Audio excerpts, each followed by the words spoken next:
क्या आप जानते हैं इंडिया की सबसे पुरानी और सबसे सक्सेसफुल कंपनी कौन सी है? क्या आप जानते हैं आज 2020 में नंबर 1 पोजीशन पे कौन सी कंपनी है? आज इन्हीं सब प्रश्नों के बारे में बात करेंगे और एक बम्पर क्वेश्चन मैं आपके लिए लाया हूँ। क्या आपको सच में लगता है रिलायंस इंडस्ट्री भारत की सबसे बड़ी इंडस्ट्री है?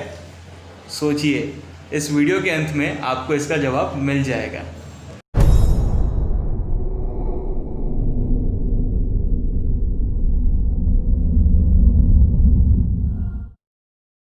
नमस्कार, आदाब, सत श्री अकाल। मैं हितेश आपका स्वागत करता हूं द हब कंसल्टेंसी में। आज मैं बात करते वक्त आपके साथ बिल्कुल ज़्यादा एंथुसियास्टिक फील कर रहा हूं, क्योंकि आज मैं एक ऐसे भारतीय के बारे में बात करने जा रहा हूं जो कि भारत की आन है, भारत की शान है, भारत का मान है।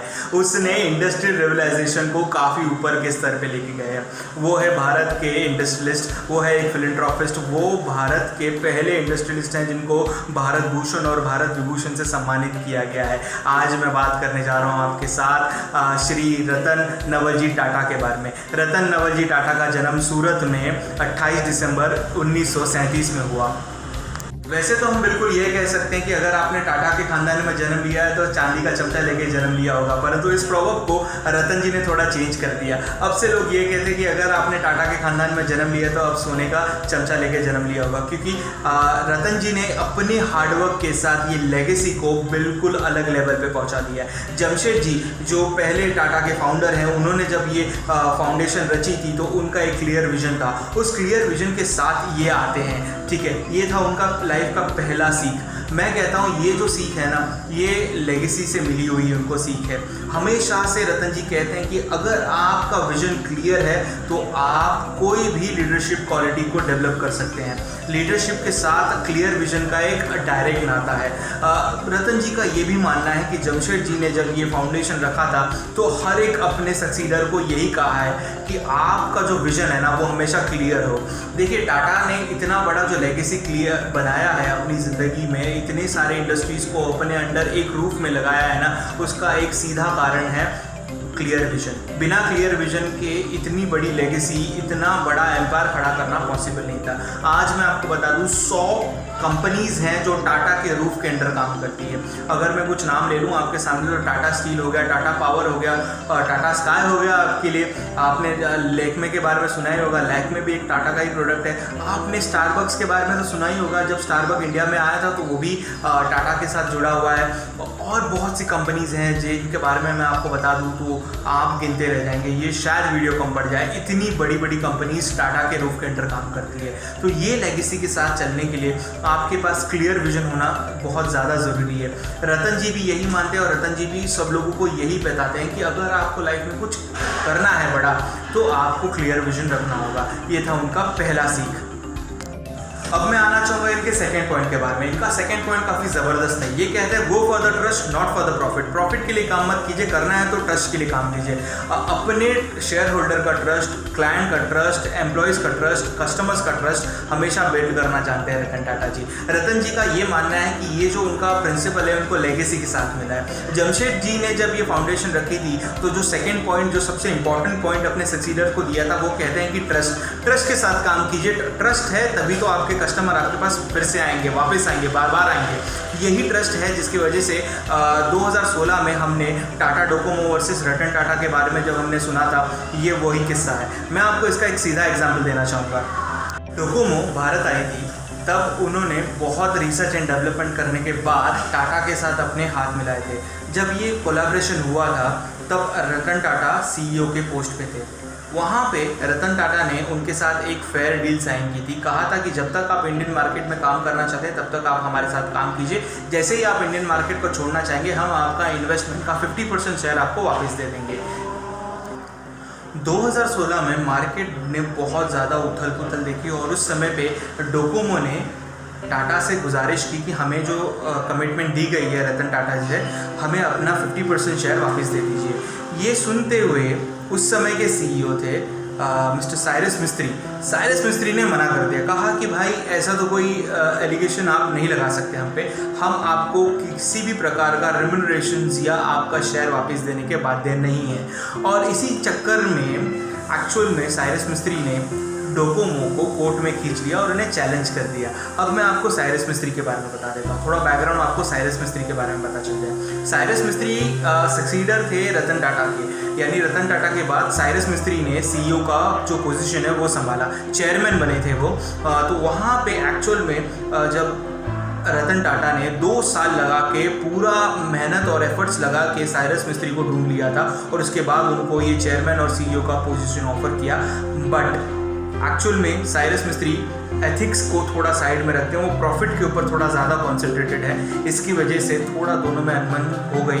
डोकोमो ने एलिगेशंस को खारिज कर दिया और एक्चुअल में ये केस बहुत ज़्यादा बड़ा हो गया। इसकी वजह से रतन टाटा जी ने साइरस मिस्त्री को अपने चेयरमैन की पोजीशन से हटने का निवेदन दिया और एक्चुअल में इसी कारणवश साइरस को हटना पड़ा। यही रीज़न था जिसकी वजह से पूरा कॉर्पोरेट वर्ल्ड ऊपर नीचे हो गया था। लोग समझ नहीं पा रहे थे कि साइरस मिस्त्री को क्यों हटाया गया, पर साइरस मिस्त्री को हटाने के पीछे यही रीज़न था कि साइरस मिस्त्री ने जो लेगेसी थी, ट्रस्ट को साइड में रख लिया और प्रॉफिट को सेंट्रिक कर दिया। एक्चुअल में आज भी टाटा कंपनी अपने लेगेसी के नाम से जानी जाती है। वो प्रॉफिट सेंट्रिक कंपनी नहीं है, वो अपने वैल्यूज़ के ऊपर काम करती है, वो अपने एथिक्स के ऊपर काम करती है। ये था उनका सेकेंड पॉइंट। अब इनके थर्ड पॉइंट पर आते हैं। इनका थर्ड पॉइंट ये कहते हैं रिवेंज हेल्प्स। रिवेंज यानी बदला हेल्प। ये देखिए क्या है, ये इनका बनाया हुआ एक अपना पॉइंट है। ये कहते हैं कि वक्त के साथ रिवेंज लेने के जो एक्चुअल एसेंस है ये इन्होंने सीखा। मैं आपको रतन टाटा की एक फेमस स्टोरी बता दूँ, हमने हर बार सुनी है और इस बार भी मैं आपको इसी स्टोरी के बारे में बताना चाहता हूँ। आपने बिल्कुल सही गेस किया, bill Fords versus Ratan Tata. Actual में रतन टाटा ने एक ऑटोमोबाइल इंडस्ट्री यानी टाटा मोटर्स बनाई और एक बहुत ही सस्ती और इकोनॉमिक व्हीकल जिसे हम कहते हैं टाटा इंडिका, वो लॉन्च कर दी इंडियन मार्केट में। पर इंडियन मार्केट ने उसको इतनी अच्छी तरीके से वेलकम किया नहीं। एक्चुअल में जो ऑटोमोबाइल इंजीनियर्स थे उनका कहना कुछ अलग था। ये कहते थे कि ये गाड़ी इतनी सक्सेसफुल हो नहीं सकती, कुछ और टेक्निकल रीजंस की वजह से, जिसकी वजह से एक्चुअल में सेल पे बहुत ज़्यादा इम्पैक्ट हुआ। और मानो या ना मानो रतन टाटा को ये कंपनी यानी ये जो फ्रेंचाइजी है टाटा मोटर्स वो सेल करनी पड़ रही थी। इसके लिए बहुत विचार विमर्श करने के बाद डिसाइड किया गया कि बिल फोर्ड्स यानी फोर्ड इंडस्ट्री को ये जो सेगमेंट है ये बेचा जाएगा। रतन टाटा अपनी टीम के साथ यूएस गए। यूएस में बिल के साथ अपनी एक मीटिंग तय की गई। मीटिंग में दोनों ने बातचीत की और एक्चुअल में बिल फोर्ड्स ने उस वक्त थोड़ा ज़्यादा ही बात कर लिया रतन टाटा के साथ। बिल फोर्ड्स ने कह दिया कि यदि आपको जिस काम में एक्सपीरियंस नहीं है उस काम को करने की ज़रूरत नहीं है। रतन टाटा को यहाँ तक कह दिया कि जब आपको गाड़ी बनानी आती ही नहीं तो आपने ये सेगमेंट में कदम ही क्यों रखा। आप ये जान के भी हैरान हो जाएंगे कि इनके बिल फोर्ड्स के एंडिंग वर्ड्स क्या थे। ये इंडिका खरीद के हम आपके ऊपर एक एहसान कर रहे हैं, एहसान कर रहे हैं, एहसान कर रहे हैं। यही 3 बार उनके कान में भी गूंजा। इसकी वजह से जब रतन टाटा वापस अपने होटल आए तो बिना सोचे समझे अपनी टीम को लिया और वापस इंडिया आ गए। अब इंडिया आने के बाद लोगों ने बहुत ज़्यादा इनके ऊपर गुस्सा आक्रोश जताया। खुद उनकी कंपनी वाले भी इनके अगेंस्ट हो गए, कहने लगे ये क्या बात हो गई, जब हम कमा ही नहीं रहे हैं उससे और आज भी हम उसे पालेंगे, इसका तो कोई सेंस नहीं बनता। बट रतन टाटा अपने डिसीजंस को हमेशा बैक करते हैं। अब मैं आपको बताता हूँ, इन्होंने बेहतर से बेहतर इंजीनियर्स को हायर किया, अपनी टीम को मजबूत किया और एक बहुत शक्तिशाली बट सस्ता प्रोडक्ट यानी टाटा इंडिका को वापस एक बार मार्केट में लॉन्च किया गया। और मान लीजिए मेरी बात, इंडियन मार्केट ने जिस प्रकार से वेलकम किया उस नई टाटा इंडिका का, आप बिल्कुल मतलब सोच नहीं सकते। इतना ज़्यादा सेल हो गया ना कि रतन टाटा के दिन बहुत बढ़िया हो गए। एक्चुअल में हम कहते हैं कर्मा है ना, बूमरैंग की तरह होता है। आप जैसे फेंकेंगे ना आपके पास वापस आता है। बिल फोर्ड के साथ भी वही हुआ। 4 साल के बाद, एग्जैक्टली 4 साल के बाद बिल फोर्ड को भी कुछ इसी प्रकार का प्रॉब्लम फेस करना पड़ा। एक्चुअल में बिल फोर्ड्स बहुत बुरी तरीके से एक फाइनेंशियल क्राइसिस में फंस गए थे और उनको उनके प्रीमियम ब्रांड्स लैंड रोवर और जगुआर को बेचना पड़ा। ये सुनते ही रतन टाटा के कान खड़े हो गए और मुझे तो ऐसा लगता है कि रतन टाटा ने उसी वक्त डिसाइड कर लिया कि ये ब्रांड दोनों खरीदने ही है। रतन टाटा फिर से एक बार अपनी टीम के साथ यूएस गए। यूएस में जाके बिलफोर्ड से बात की और दोनों ब्रांड्स को मुंह मांगी रकम में खरीद लिया। अब जैसे ही खरीदा ना तो वही Ctrl+C Ctrl+V किया गया बिलफोर्ड्स के द्वारा, थोड़ा सा एडिट किया गया उसमें। बिलफोर्ड्स ने कहा कि ये जो आप खरीद रहे हैं ना मुझसे लैंड रोवर और जैगुआर, ये आप एक्चुअल में हम पे एहसान कर रहे हैं, एहसान कर रहे हैं, एहसान कर रहे हैं। जी बिल्कुल इसी प्रकार का शब्द उन्हें वापस मिला। तो इसीलिए इन्होंने कहा है रिवेंज हेल्प्स। रिवेंज को सही तरीके से देखेंगे तो हमें और ज़्यादा प्रगति करने की ताकत आती है। तो कुछ इस प्रकार से वो रिवेंज के बारे में बात करते हैं। अब आते हैं इनके अगले पॉइंट के ऊपर, और मेरा पर्सनल फेवरेट है। ये कहते हैं believe in yourself, believe in yourself, believe in yourself. क्योंकि पता है अगर आप डिसीजन लेते हैं और आप खुद के ऊपर बिलीव नहीं रखते हैं तो बड़ी से बड़ी ताकत भी आपको खुद को ग्रो करने के लिए हेल्प नहीं कर सकती। आपको अंदर से बिलीव करना होगा कि आप जो कर रहे हैं वो सही कर रहे हैं। एक प्रॉवर्ब मैं इनका बता दूं, ये कोटेशन है रतन टाटा का। ये कहते हैं I don't take right decisions, I take decision and I make them right. वापिस एक बार दोहरा देता हूँ, बहुत बढ़िया लाइन कहे गए हैं ये कहते हैं कि I don't take right decisions, I take decision and I make them right. मैं डिसीजन ले लेता हूँ, उसके बाद मैं उसे राइट करता हूँ, ये कहना है इनका। इसका एक सीधा एग्जाम्पल देना चाहूँगा आपको, टेटली टी। टेटली टी के बारे में सुना है? बिल्कुल, टेटली टी खरीद लिया था $450 मिलियन में रतन टाटा ने। लोगों ने बहुत ज़्यादा उनकी आलोचनाएं की, उनकी खुद की कंपनी ने उनको कहा कि ये जो आप कर रहे हैं थोड़ा गलत कर रहे हैं, आपको थोड़ा ब्रेक लगाना चाहिए।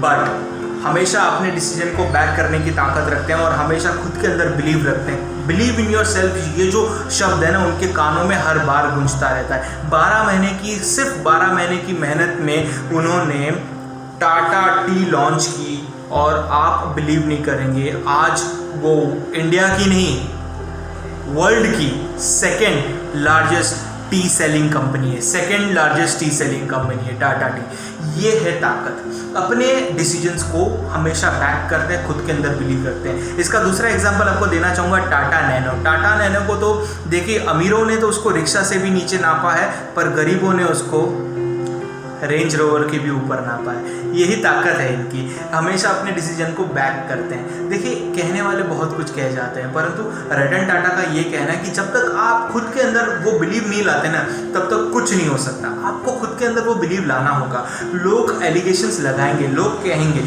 लोगों का काम है कहना, कहने दो उनको उनका काम, हम अपना काम करेंगे। डिसीजन ले लिया है तो उसे राइट भी हमें खुद को बनाना है। अब इनके 5वें और आखिरी पॉइंट पे आता हूँ, और बहुत ज़्यादा इंपॉर्टेंट पॉइंट है। ये कहते हैं कि be a giver not a receiver. Give यानी देना, रिसीव करने से ज़्यादा देने में बिलीव रखिए। जितना देंगे उतना आएगा, जितना आप चैरिटी में बिलीव करेंगे उतना आपका संपत्ति बढ़ेगा। मैं आपको बता दूं एक छोटा सा डिफरेंस आपको। देखिए क्या है, हम सिर्फ हर बंदे को जो सक्सेस है उसकी पैसों की तरफ से तोड़ते हैं, पर रतन टाटा ये कहते हैं कि जितना आप देते हैं, चैरिटी करते हैं, उससे आपकी जो रिचनेस है वो तोली जानी चाहिए। उससे आपकी जो रॉयल्टी है वो पता चल जाती है कि आप कितने रॉयल हैं।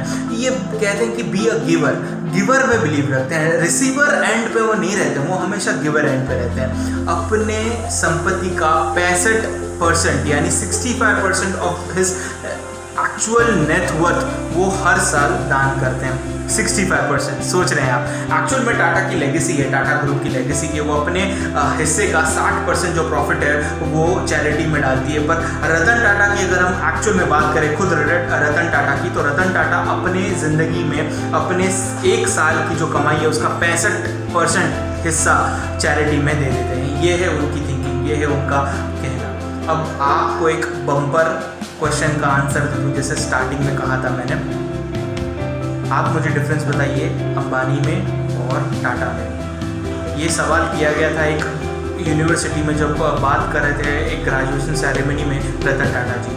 रतन टाटा जी ने बहुत सिंपल और बहुत खूबसूरत तरीके का इनका उत्तर दिया है। वो कहते हैं कि मुकेश अंबानी जो है वो एक बिजनेसमैन है और रतन टाटा जो है वो एक इंडस्ट्रियलिस्ट है। समझदार को इशारा काफ़ी है, इसके आगे मैं कुछ कहना नहीं चाहता। आज TCS वर्ल्ड की नंबर 1 कंपनी है, सिर्फ वर्ल्ड की नहीं, इंडिया की नंबर 1 कंपनी है, और इंडिया में अपने ऑपरेशंस को हर स्टेट, हर राज्य में, हर सिटी में फैला चुकी है। अंत में मैं सिर्फ इतना कहना चाहूँगा, आइए कोशिश करते हैं ये 5 पॉइंट्स हमारी ज़िंदगी में हम उतार लें और कुछ सक्सेस अपनी लाइफ में भी लेके आएँ। अभी तक अगर आपको ये वीडियो पसंद आया है तो प्लीज़ लाइक कर दीजिएगा। सब्सक्राइब नहीं किया है तो रेड कलर का बटन है, सब्सक्राइब कर लीजिए। बिना सोचे समझे प्लीज़ कर लीजिए यार। आप लोगों के सब्सक्राइब से मुझे मोटिवेशन मिलती है। क्या ख्याल है, मोटिवेट करना है मुझे? बिल्कुल सब्सक्राइब कर लीजिए। आगे किसका वीडियो देखना चाहते हैं आप या किसके बारे में सुनना चाहते हैं, कमेंट कर लीजिएगा। कमेंट, आपका एक कमेंट मुझे और ज़्यादा बेहतर करने के लिए ताकत देता है। इसी के साथ इजाज़त लेना चाहूँगा आपसे। आगे भी फिर मुलाकात होगी, तब तक के लिए जय हिंद, जय महाराष्ट्र।